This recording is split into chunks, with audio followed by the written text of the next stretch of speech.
Bismillahirrahmanirrahim. Assalamualaikum warahmatullahi wabarakatuh. Alhamdulillah wa syukurillah la ni'amillah. Anak-anakku sekalian, pada kesempatan kali ini kita memasuki pelajaran fikih, yang mana kita sudah sampai pelajaran kelima, yaitu tentang keutamaan ibadah haji. Harus kita ketahui bahwasannya ibadah haji adalah termasuk rukun Islam yang kelima.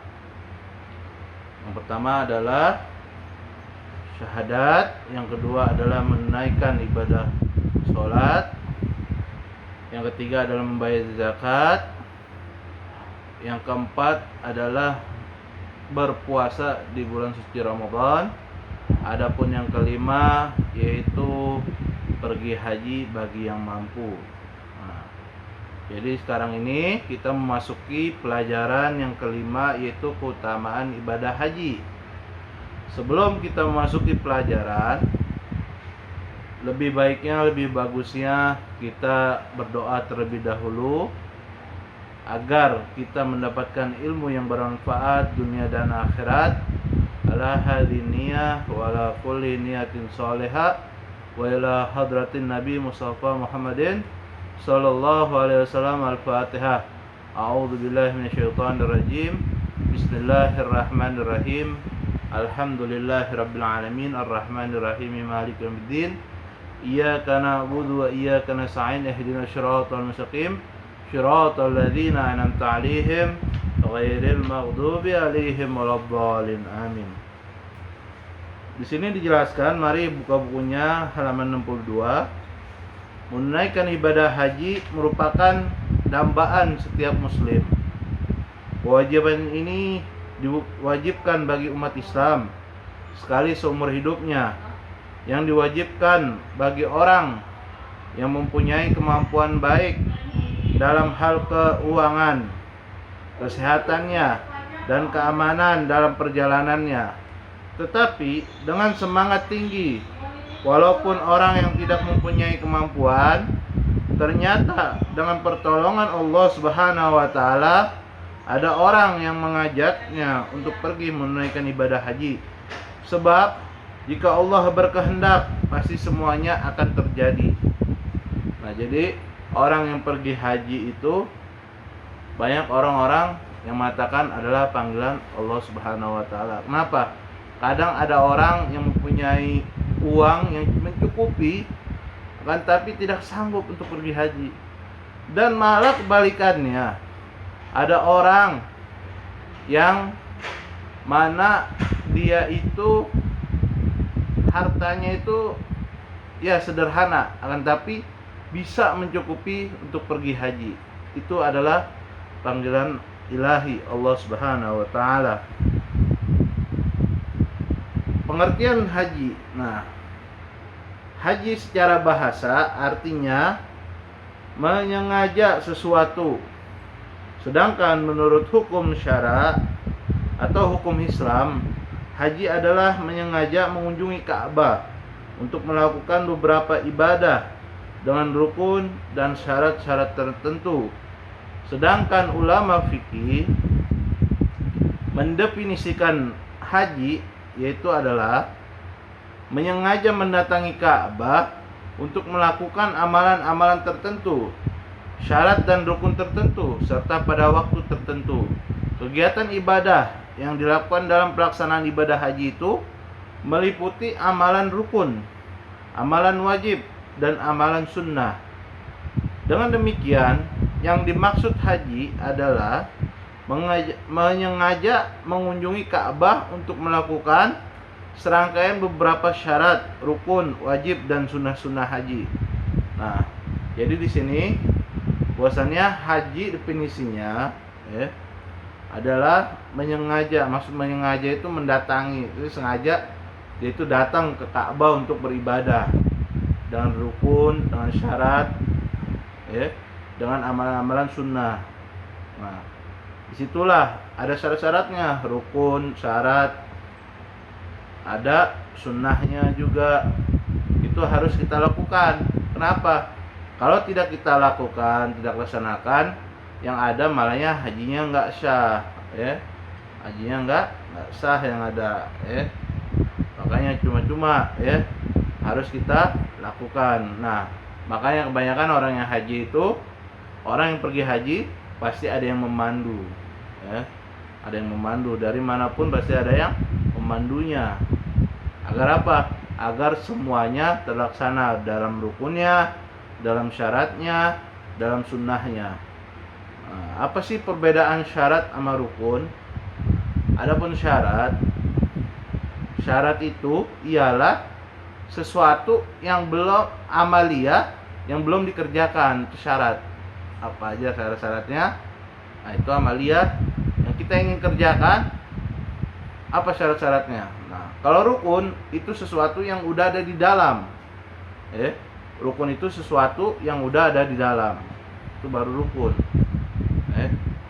Nah, jadi di sini pergi haji itu ada syarat, ada rukun, ada wajib, ada sunnah, yang kita harus laksanakan jika kita pergi haji. Semoga kita pergi haji semua, amin ya rabbal alamin. Pergi menunaikan ibadah haji sesungguhnya untuk memenuhi panggilan dalam rangka mengabdi dan menyembah Allah Subhanahu wa taala di rumah suci Allah, yaitu Bakkah. Bakkah itu Makkah, ya. Bakkah, Makkah. Sebab bila kita dapat menunaikan ibadah di rumah suci Allah, itu luar biasa pahalanya. Seperti 1 rakaat sholat di Masjidil Haram, pahalanya 200.000 rakaat dibandingkan sholat di masjid pada umumnya. Jadi jika seorang yang beribadah di kota suci Makkah, maka ganjarannya sangat banyak, ganjarannya sangat banyak, pahalanya sangat banyak. Kebalikannya, jika ada orang berbuat dosa di kota suci Makkah, dosanya sangat berat, Naudzubillah min dzalik. Nah, ibadah haji sungguhnya ibadah napak tilas Nabi Ibrahim dan Nabi Ismail alaihissalam. Kemudian dilanjutkan dengan syarat Nabi Muhammad SAW. Allah Subhanahu wa taala berfirman sebagai berikut, A'udzubillahi minasyaitonirrajim. Bismillahirrahmanirrahim.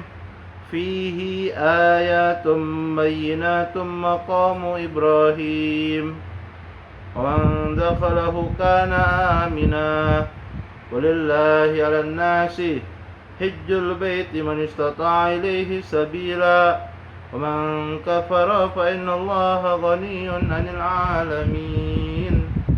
Yang artinya, di sana terdapat tanda-tanda yang jelas, di antaranya makam Ibrahim. Siapa saja memasukinya, Baitullah, amanlah dia.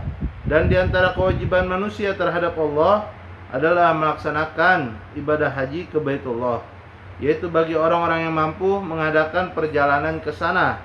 Siapa saja mengingkarinya, kewajiban haji, maka ketahuilah bahwa Allah Maha Kaya, tidak memerlukan sesuatu dari seluruh alam. Nah, jadi kita jangan sampai mengingkari untuk pergi haji, karena itu adalah rukun Islam yang kelima. Nah, kalau kita udah mampu mencukupi, mencukupi maksudnya gimana? Maksudnya kalau kita ada dana untuk pergi haji doang, tapi buat nafkah anak, istri atau orang tua, itu tidak ada, maka itu belum diwajibkan untuk pergi haji. Jika sudah mencukupi semua, maka itu boleh. Sudah mencukupi semua, baru boleh pergi haji. Itu baru namanya apa? Man istata'a ilaihi sabila, yang bisa, yang mampu sono. Ada orang yang tadi udah dijelaskan, ada orang kaya udah mencukupi tapi dia nggak bisa untuk pergi haji.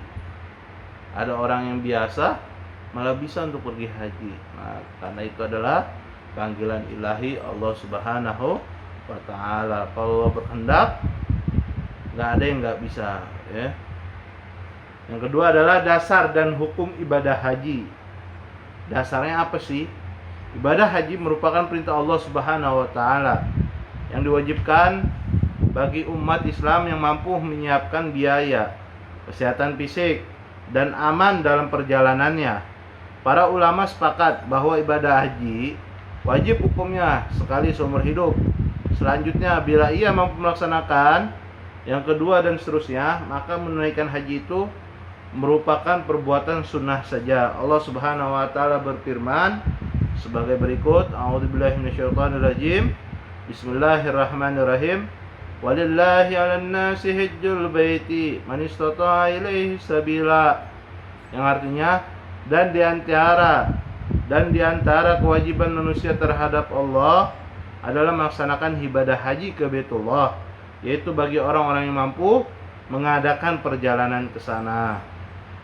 Rasulullah SAW bersabda sebagai berikut, Buniyal Islam ala khamsin, ya.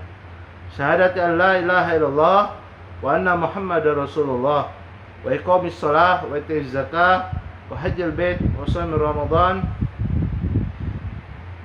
hajjil bait man istata'a ilaihi sabila wa shaum Ramadan faqan alaih. Yang artinya ialah bahwasannya Rasul sallallahu alaihi wasallam bersabda, Buniyal Islam ala khamsin. Pondasi Islam itu, ya, pondasi Islam, tegaknya Islam itu ada 5, yaitu yang pertama apa? Syahadata alla ilaha illallah, syahadat alla ilaha illallah wa anna Muhammadar Rasulullah, wa iqamis shalah, dan mendirikan salat, ya. Kalau emang kalian ngaku Islam, dirikan salat, ya. Kerjakan salat 5 waktu. Walaupun kita nggak bisa menjalankan sunnahnya, kerjakan yang 5 waktu. Jangan sampai kita nggak melaksanakan sholat. Wa itiz zakah, yaitu membayar zakat. Membayar zakat ada hukum-hukumnya.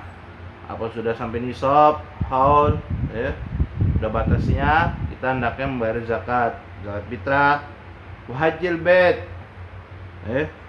udah 3. Wa hajjil bait yang keempat, wa hajjil bait, dan pergi haji, ya. Ini kurang, ini ada kurangnya nih. Wa hajjil bait man istata'a ilaihi sabila, ya. Wa hajjil bait, barang siapa pergi haji, barang siapa yang mampu, ya. Ini ada kurang. Wa shaum Ramadan, dan puasa di bulan suci Ramadan, ya. Kalau kita ngaku Islam, puasa di bulan suci Ramadan, karena itu adalah tegaknya Islam. Muttafaqun alaih. Muttafaqun alaih, maksud muttafaqun alaih apa? Yaitu Rawahul Bukhari wal Muslim, ya. Muttafaqun alaih, sepakat semuanya, ya. Sepakat semuanya bahwasannya hadis ini adalah sahih, ya. Berdasarkan surah Al-Imran ayat 97 yang tadi sudah dibacakan, walillahi 'alan nasi hajjul baiti man istata'a ilaihi sabila, dan hadis Nabi Muhammad SAW tersebut di atas, maka menunaikan ibadah haji wajib hukumnya sekali seumur hidup. Selanjutnya, baik yang kedua atau seterusnya, hukum menunaikan ibadah haji menjadi sunnah. Nah, jadi kalau orang pergi haji, yang pertama itu adalah kewajiban dia, ya, kewajiban dia. Terus kedua, dia pergi haji lagi, itu hanya sunnah saja, ya, sunnah saja. Makanya malah kalau yang kedua bisa dia jadi badal. Kenapa? Kalau badal itu harus yang sudah pergi haji, ya. Badal itu ganti, maksudnya pahalanya buat si fulan yang udah meninggal, ya. Misal orang tua kita, ya, orang tua kita atau kakek kita sudah meninggal, kita pergi hajikan, ibadahnya buat mereka. Nah, mereka ibadah haji tersebut dibuat mereka, karena mereka belum melaksanakan pergi haji misal dalam umurnya, maka yang melaksanakan itu harus sudah pergi haji terlebih dahulu, ya. utama. Nah, jadi nggak boleh kita belum pergi haji tiba-tiba membadalkan, itu nggak boleh hukumnya. Ya, jadi harus paham bahwasannya hukum pergi haji badal yang sudah melaksanakan pergi haji pertama kali, baru kedua kalinya dia mau badalin nggak masalah. Ya. Adapun yang ketiga, yaitu pembahasan kita adalah syarat-syarat pergi haji. Syarat-syarat pergi haji, syaratnya adalah suatu yang harus dipenuhi sebelum seseorang melaksanakan suatu ibadah haji. Bila tidak bisa memenuhi persyaratan yang ditetapkan, maka gugurlah kewajiban seorang untuk melaksanakannya. Sebaliknya, bagi mereka yang telah memenuhi persyaratan ibadah haji, maka dia bisa menunaikan ibadah haji. Syarat-syarat wajib haji adalah sebagai berikut. Yang pertama adalah beragama Islam. Orang yang ingkar tidak wajib menunaikan ibadah haji. Nah, yang pertama adalah beragama Islam. Ya, orang non muslim nggak boleh pergi haji. Nah, yang udah dibilangin kan, apa sih perbedaannya syarat sama rukun? Syarat itu sebelum pelaksanaan. Sebelum melaksanakan amalia ibadah, itu namanya syarat. Yang kedua adalah berakal sehat. Tidak wajib bagi mereka yang stres dan gila, nggak wajib. Yang ketiga adalah balik. Balik yaitu telah dewasa secara syar'i, yaitu telah berusia 15 tahun. Maka bagi anak-anak tidak wajib menunaikan ibadah haji. Nah, secara syar'i maksudnya gimana? Atau mimpi, ihtilam, itu atau nggak mimpi udah usianya 15 tahun. Nah, maka itu dikatakan namanya balik. Yang keempat adalah merdeka, maka tidak wajib bagi hamba sahaya dan orang yang tidak mampu. Itu maksud merdeka adalah bukannya budak. Pada zaman dahulu ada budak, tapi sekarang nggak ada. Kecuali masih peperangan sono tuh, negara-negara sono yang masih perang, ada budak-budak, Jadi merdeka, hurin namanya kalau dalam bahasa Arab, hurin, dia merdeka. Maka tidak wajib bagi hamba sahaya. Hamba sahaya itu budak, dan orang yang tidak mampu. Kemampuan dalam menunaikan ibadah haji adalah merupakan syarat yang harus dipenuhi. Maksud mampu yang disyaratkan untuk menunaikan ibadah itu adalah sebagai berikut. Yang pertama, mampu atau puasa dengan sendirinya. Dan syarat-syaratnya adalah sebagai berikut, yaitu mempunyai bekal cukup uang untuk pergi menunaikan haji dan kembalinya dari tanah suci Mekah. Tuh, lihat, bukan untuk pergi haji aja kan, tapi semuanya harus terpenuhi, mencukupi. Yang kedua adalah ada kendaraan yang dapat sampai ke Mekah dalam perjalanan melebihi 80 km lebih. Tapi bagi mereka yang perjalanan yang kurang dari 80 km, maka kendaraan tidak disyaratkan. Mereka wajib pergi haji ke Mekah dengan berjalan kaki. Yang ketiga, aman dalam perjalanan untuk sampai ke Mekah. Tetapi bila dalam perjalanan itu banyak mudarat, tidak aman, misalnya dalam suasana perang, maka ibadah hajinya tidak wajib. Bahkan bila dalam perjalanan akan mencelakakan penjamaah haji, maka pergi hajinya pada saat itu bisa menjadi haram hukumnya. Pada zaman sekarang adalah COVID, corona. Kalau di sana masih nggak bisa, ya udah, sabar aja. Bagi seorang perempuan, yang keempat adalah bagi seorang perempuan yang akan menunaikan ibadah haji disyaratkan harus bersama dengan muhrimnya atau dengan suaminya. Tetapi bila muhrim dan suami tidak ada, maka bisa didampingi atau dititipkan ke perempuan yang bertugas mengurus jamaah haji. Bagi perempuan, kalau yang misalnya sendirian, nggak ada muhrimnya, maka boleh dititipkan bersama dengan kapilahnya, yaitu pengurus travel atau pengurus komandonya. Yang kedua adalah mampu atau kuasa pergi haji karena semasa hidupnya mempunyai cukup harta untuk menunaikan ibadah haji. Tetapi karena ia sakit yang menyebabkan tidak mungkin ia menunaikan ibadah haji, maka setelah ia meninggal dunia, ibadah hajinya bisa digantikan orang lain atau muhrimnya dengan biaya yang diambil dari harta peninggalannya. Sebelum harta itu dibagikan kepada ahli warisnya, atau bila anaknya mampu, ibadah hajinya bisa dikerjakan oleh anaknya. Dengan syarat, ya. Dengan syarat apa? Seorang yang membadalkan, yang menggantikan tersebut sudah pernah haji, ya. Ingat, sudah pernah haji. Kalau dia nggak pernah haji, maka nggak bisa. Dia aja masih wajib. Dia aja masih punya kewajiban untuk pergi haji, ya.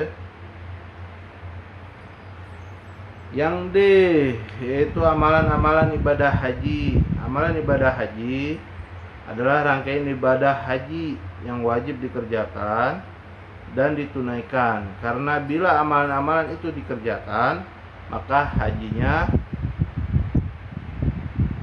itu tidak dikerjakan, maka hajinya tidak sah. Ya, tidak sah. Dia hanya jalan-jalan atau pelesiran saja ke Mekah dan Madinah. Oleh karena itu, jamaah wajib mengerjakannya sesuai aturan ibadah haji yang ditentukan, seperti rukun haji, wajib haji, dan amalan sunnah yang harus dikerjakan, supaya ibadah hajinya makbul, diterima oleh Allah Subhanahu wa Ta'ala. Amalan-amalan yang wajib dikerjakan setelah jamaah sampai di Mekah atau Madinah dapat dilihat dalam pemberangkatan.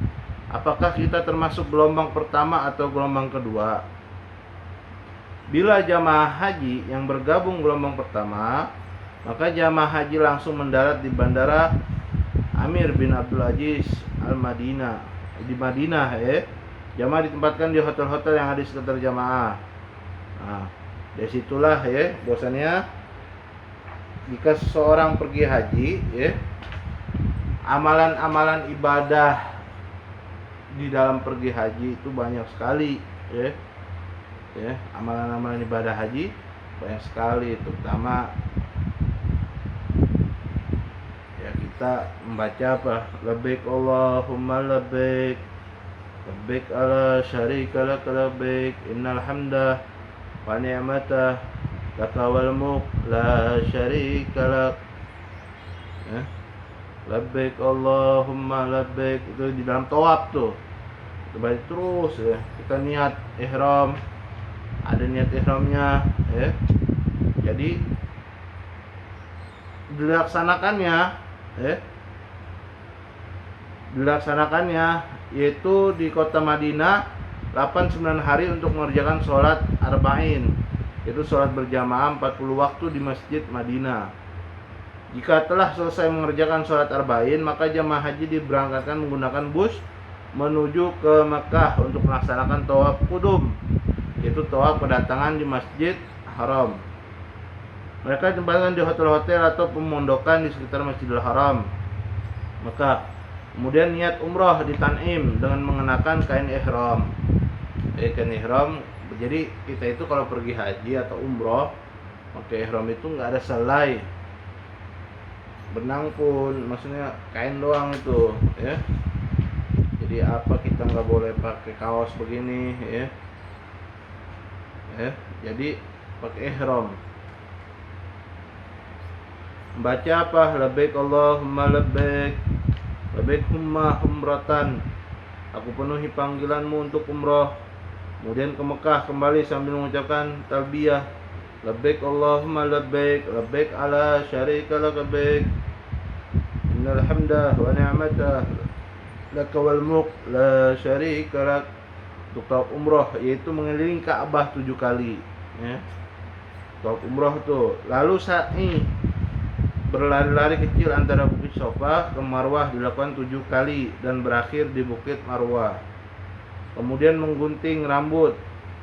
Maka selesailah umrah, kita tahallul, membuka pakaian ihram, dan jamaah tinggal di Mekah selama 30 hari sampai dengan datangnya pelaksanaan ibadah haji, yaitu tanggal 9 sampai 13 Zulhijjah. Setelah selesai rangkaian pelaksanaan ibadah haji, jamaah yang tergabung gelombang pertama pulang ke tanah air masing-masing melalui Bandara Internasional King Abdul Aziz Jeddah.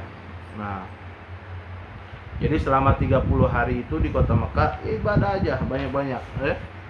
Karena kenapa? Karena yang tadi udah dijelaskan bahwasannya orang yang beribadah di Masjidil Haram pahalanya dilipat gandakan. Adapun jamaah haji yang bergabung gelombang kedua mendarat di Bandara King Abdul Aziz Jeddah. Di Bandara King Abdul Aziz, jamaah disarankan mandi kemudian mengenakan pakaian ihram dengan niat labbaik umratan. Kemudian diantar dengan bus menuju ke hotel-hotel yang ada di sekitar Masjidil Haram, maka dengan bersama-sama mengucapkan talbiyah. Labbaik Allahumma labbaik, labbaik la syarika lak labbaik, innal hamda wa ni'mata lak wal mulk la syarika lak. Kita tinggal di Mekah selama 30 hari. Setelah kita ditempatkan di pemondokan masing-masing, kemudian menuju ke Masjidil Haram untuk tawaf mengingat Ka'bah 7 kali, lalu sa'i berlari-lari kecil antara Bukit Sofa ke Bukit Marwah. Dilakukan 7 kali, dimulai di Bukit Sofa dan berakhir di Bukit Marwah. Setelah rangkaian tawaf dan sa'i selesai, kemudian jamaah menggunting rambut, tanda selesainya umrah. Dan jamaah haji gelombang kedua ini berada di Mekah selama 30 hari sampai dengan menunggu rangkaian pekerjaan pokok, yaitu pelaksanaan ibadah haji tanggal 9 sampai 13 Zulhijjah.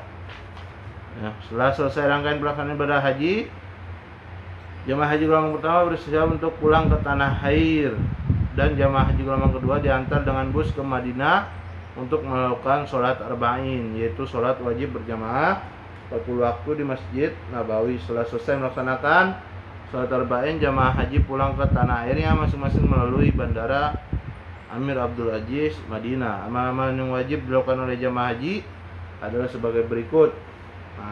Jadi itulah uraian bagaimana ketika kita berangkat pergi haji, kemana aja, kemana aja nih rute-rutenya.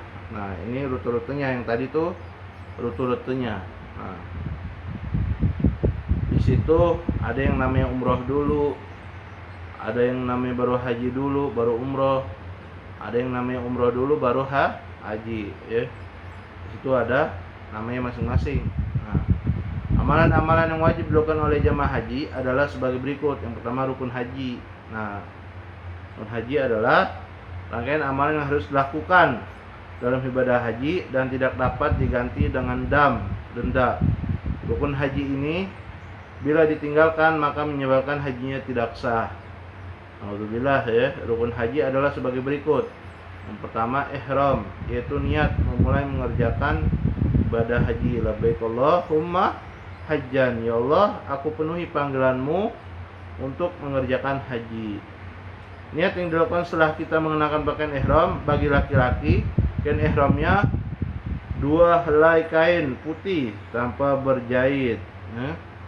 2 helai kain putih tanpa berjahit, 1 helai untuk menutupi aurat bagian bawah antara pusar sampai lutut, dan 1 helai lagi untuk dipakai sebagai baju. Adapun kain ihram bagi perempuan adalah baju kurung dan kerudung putih dan berniat haji di tempat melaksanakan ihram. Tempat-tempat untuk melaksanakan ihram adalah sebagai berikut. Yang pertama, bagi mereka yang sudah berada di Mekah, maka mereka berniat ihram di pondokan hotel masing-masing. Yang kedua, Zulhulaifah, yaitu tempat ihram jamaah haji yang datang dari arah Madinah dan negeri-negeri yang sejajar dengan Madinah. Yang ketiga adalah Juhfa, yaitu tempat ihram bagi jamaah yang datang dari arah Syam, Mesir, Maghribi dan negeri-negeri yang sejajar dengan negeri itu. Yang keempat adalah Yalamlam, yaitu tempat ihram bagi jamaah haji yang datang dari arah Yaman, India, Indonesia dan negeri-negeri yang sejajar dengan negeri itu. Yang kelima adalah Qarnul Manazil, yaitu tempat ihram bagi jamaah haji dari arah Najdil Yaman dan Najdil Hijaz.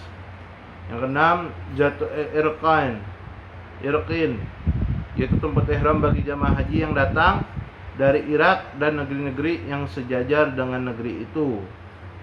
Jadi itu adalah tempat-tempat bagaimana jamaah haji untuk melakukan ihram, ya, melaksanakan ihram, ya.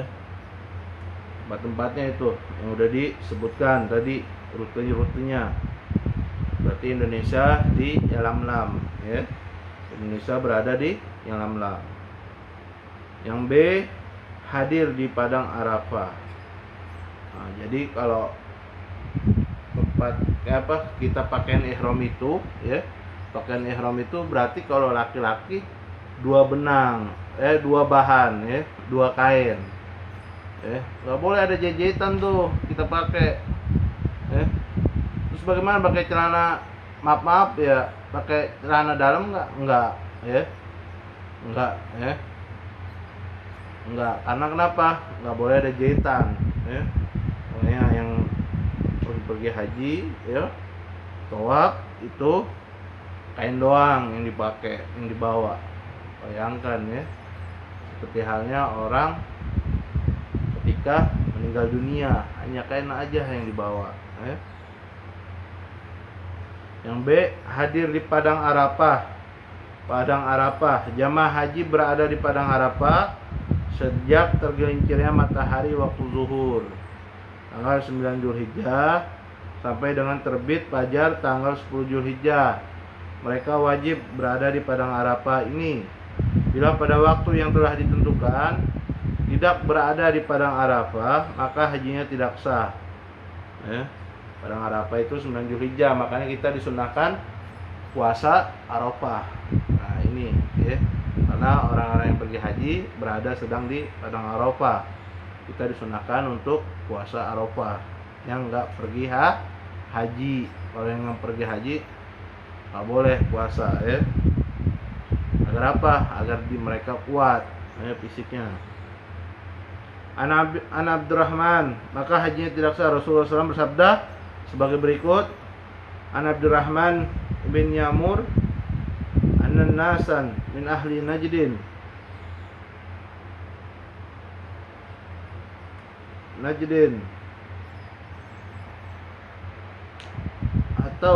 atau Rasulullah sallallahu alaihi wasallam wa huwa waqifun bi Arafah fasaluhu fa amara munadiyan yunadi al-hajju Arafah man jaa lailatin jam'in qabla tulu'il fajri faqad adrak rawahul khamsah.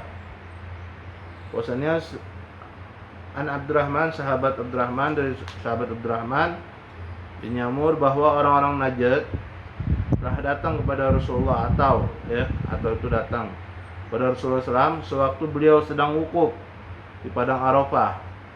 Mereka bertanya kepada beliau, maka beliau harus menyuruh orang supaya mengumumkan bahwa haji itu Arafah. Artinya yang terpenting urusan haji ialah hadir di Padang Arafah. Siapa saja yang datang pada malam 10 sebelum terbit fajar, sungguhnya ia telah mendapatkan waktu haji yang sah. Nah, yang C adalah tawaf, yaitu mengelilingi Ka'bah sebanyak 7 kali, ya. Tawaf rukun ini disebut tawaf ifadah, ya. Sedangkan tawaf ketika baru sampai di Mekah disebut tawaf qudum. Selanjutnya pada tawaf sunnah, yaitu yang dilakukan kapan saja, dan tawaf wada, yaitu tawaf yang dilakukan ketika akan pulang menunaikan ibadah haji atau pamitan. Allah Subhanahu wa taala berfirman sebagai berikut: Bismillahirrahmanirrahim. Wal yatawafu bil baitil atiq, yang artinya dan hendaklah mereka tawaf, yaitu mengelilingi rumah yang tua itu, Ka'bah, ya. Nah, syarat-syarat melakukan tawaf adalah sebagai berikut. Yang pertama adalah tawaf hendaknya menutup aurat, ya. Ingat tadi, ya. Misalnya apa caranya? Lihat di gambar tuh, ya, kain rentangan begini. Jadi ini yang nggak ketutupan kain, nggak ditutup semua, tapi begini, Tawaf dilakukan harus suci dari hadas dan najis. Harus punya wudu, harus suci. Terus gimana kalau misalkan sentuhan sama orang yang bukan muhrimnya? Kan batal wudu. Nah, kan sudah dibilang sebelumnya bahwasannya ketika kita di kota suci Mekah, kita itu mengganti mazhab Imam Malik bukan Imam Syafi'i. Kalau Imam Syafi'i menyentuh yang bukan muhrimnya membatalkan wudu, mau syahwat mau enggak syahwat. Nah, kalau Imam Malik menyentuh yang bukan muhrimnya enggak batal wudu kecuali syahwat, baru batal wudu. Jadi di situ nanti terus gimana wudunya? Nah, wudunya yang mengikuti syarat Imam Malik semua, bukan Imam Syafi'i. Seperti halnya apa? Membasuh rambut. Kalau Imam Syafi'i selai rambut aja sudah sah. Tapi Imam Malik harus keseluruhan rambutnya dibasuh. Begini. Harus keseluruhan.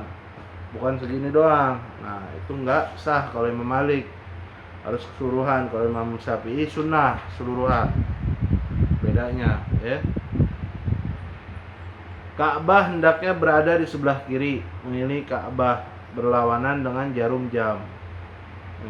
Ka'bah ini gini. Tapi bukan gini. Bukan Ka'bah di sini, tapi begini, miring kita,